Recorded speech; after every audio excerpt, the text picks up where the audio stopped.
বাংলাদেশ জিন্দাবাদ। বাংলাদেশ জিন্দাবাদ বলে বক্তব্য শেষ করে আলোচনার জন্ম দিয়েছেন রাষ্ট্রপতি মোহাম্মদ শাহাবুদ্দিন। তার এই বক্তব্য ছড়িয়ে পড়েছে সামাজিক যোগাযোগ মাধ্যমে, যা নিয়ে চলছে নানা আলোচনা। জাতীয় পাট দিবস 2026 উপলক্ষে আয়োজিত অনুষ্ঠানে তিনি এই স্লোগান দেন।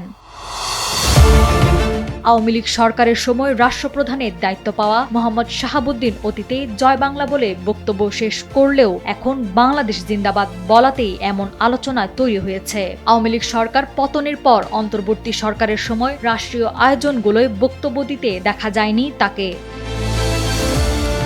অন্তর্বর্তী সরকারের 18 মাসের শাসনের পর এই প্রথম তিনি সরকারি কোনো অনুষ্ঠানে বক্তব্য রাখলেন।